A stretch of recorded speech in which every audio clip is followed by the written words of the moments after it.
Hi everyone, welcome back to my channel. I hope you all are doing well. So today we are diving into Kotlin flows. What are flows in Kotlin? But don't worry, I won't throw hardcore functional programming words at you, okay? Think of this video as flows for humans. If you can understand water flows in a pipe, then definitely you will understand Kotlin flows. So in short, it is basically the modern data stream for Android developers. Okay, so before we get into the flow, here's what we are covering today. Why do we even need flows? What problem they solve? What is a flow? Real world analogy, basic code demo, common mistakes that beginners usually make, and the final takeaway. So basically this is the foundation video. Before we jump into the different type of flows, we understand what is hot versus cold, state versus shared, and all of that fun stuff. Okay, so let's begin. So the first question comes up or arises here is, why do we need flows? So basically this is a classic example. Imagine your Android app is receiving data from room database, network, and the UI events or the sensors maybe, or even multiple sources at once. Okay, so in that case the callbacks, they turn into a spaghetti. The live data, it works but only for UI.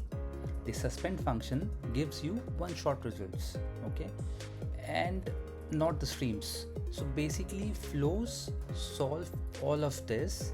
They are like a universal adapter for async data, because see, each of them will have their own responsibilities and each one of them will bring their own respective data, the callbacks, the live data, and assessment functions. But in our case, we want everything to come quickly in a single shot, just like a universal adapter that provides all the features to you in a single shot.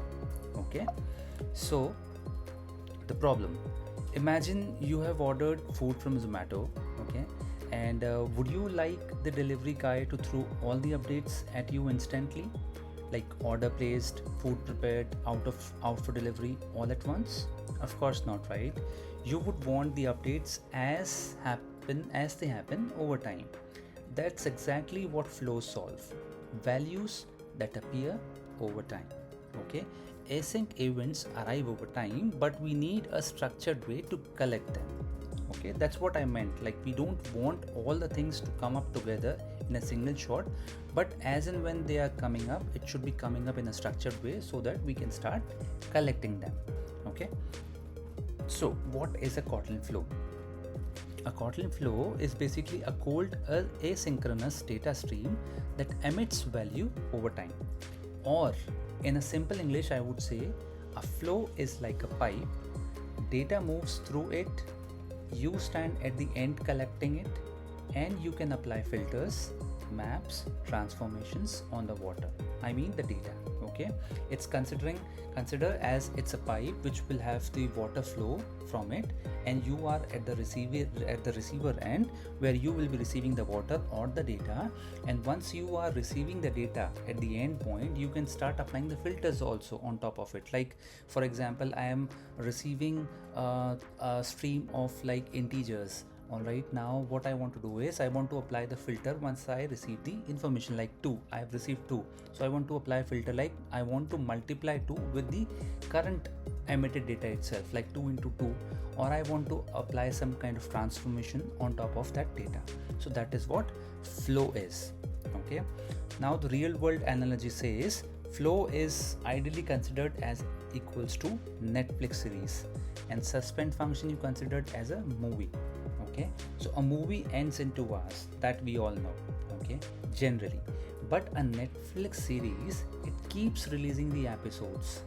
Okay, that's what the Netflix series does, right? So it keeps on emitting the data whenever it is available. If you call a suspend function, you get one result and that's it. Like, for example, a movie, you start, once it is finished, it's done. But with a flow, the new values keep coming up, just like new episodes that drops every week. Okay, so that's why I'm saying flow can be considered as a Netflix series. Okay, now code demo. I mean, let's try to understand it. A very simple example, like we have a variable of flow, and flow is emitting like episode 1, then there is a delay of some time, some seconds, then episode 2, then again a delay, and then episode 3. Okay, so this is literally, it looks like a Netflix series in code, emitting a new episode that is released.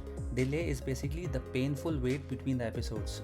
I mean, I'm sure you must all know, right? Like if you are following any series, if you are watching any series, and if there is no new episode coming up, you will just keep on waiting for that episode to come, right? Like, okay, the next week it will come, we will wait for some more time, and like that. Similarly, that's how the flow works into picture. It emits the data. As soon as it has new data available, it will start emitting that as well. Okay, now how do we collect a flow? Okay, so flow, we have to use flow.collect, and inside the parenthesis or the lambda, the value, whatever value you have received, you can print that value. Okay, so for example, when you collect, you sit on your couch. Okay, you open Netflix and you binge the episodes as they release.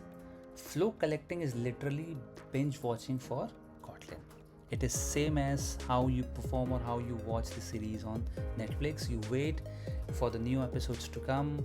As soon as new episodes are available, the Netflix will boom up with the new episodes, or that particular series will boom up with the new episodes, and then you will be able to watch. So that value would be nothing but the new series or the new episode that has arrived from that particular flow, that particular series.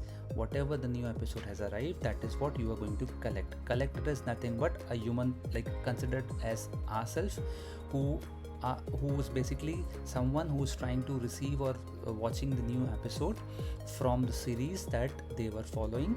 And once the series, the new episode is available, we are watching, and that value is nothing but the new episode. Okay, now why are flows called? Why we consider that is a cold flow?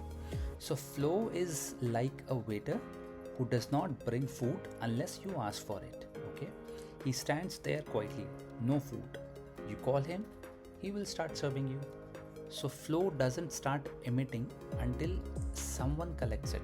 That is why it is considered as a cold. Cold flows are the flows which basically only emit the data when there will be someone to emit the, or when there will be someone to collect the data. For example, let's say you have a music player, okay, and there is a like list of songs.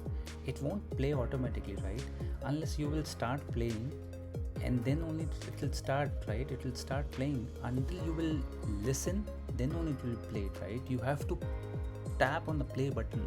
It's not like a radio jockey, a radio station, where you will, the new songs will keep on emitting even if there is no user to listen to those songs.